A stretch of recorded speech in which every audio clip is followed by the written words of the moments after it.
Hi guys, welcome back to Top 10 Movies. இன்னைக்கு நம்ம சேனல்ல 2024ல இப்ப ரீசெண்டா ரிலீஸ் ஆன தி காட் ஆஃப் யாங் ஜியான் 3 எலிமெண்ட்ஸ்னு ஒரு சூப்பரான ஃபேண்டசி கதையை பத்தி பார்க்க போறோம். ஆரம்பத்துல இருந்து கடைசி வரைக்கும் ஃபுல்லா பாருங்க. மறக்காம லைக் பண்ணுங்க, ஷேர் பண்ணுங்க, சப்ஸ்கிரைப் பண்ணுங்க. கூடவே டிஸ்கிரிப்ஷன்ல இன்ஸ்டாகிராமோட லிங்கை கொடுத்திருக்கேன். செக் பண்ணி அதுலயும் ஃபாலோ பண்ணிக்கங்க. சரி, இப்ப டைரக்டா கதைக்குள்ள போலாமா? இந்த படத்தோட ஆரம்பத்துல ஜுவான்சூன் சொல்லப்படக்கூடிய ஒரு சின்ன கிராமம் அமைதியான முறையில வாழக்கூடியதான் இந்த மக்களோட பழக்க வழக்கங்கள். அப்படி இருக்க பட்சத்துல திடீர்னு வில்லனோட அடியாட்கள் ஒரு சில பேரு இந்த கிராமத்துல இருக்க மக்களை தாக்க ஆரம்பிக்கிறாங்க.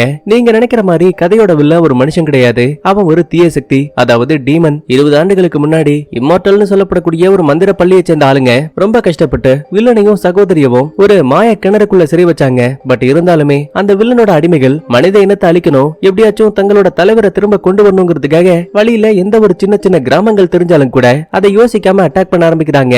அப்படிதான் இந்த ஜுவான்சூ கிராமத்தையும் அழிக்க பாக்குறானுங்க. ரெண்டு குரூப்புக்கு இடையில பயங்கரமான சண்டை. அப்பாவியான மக்கள் நிறைய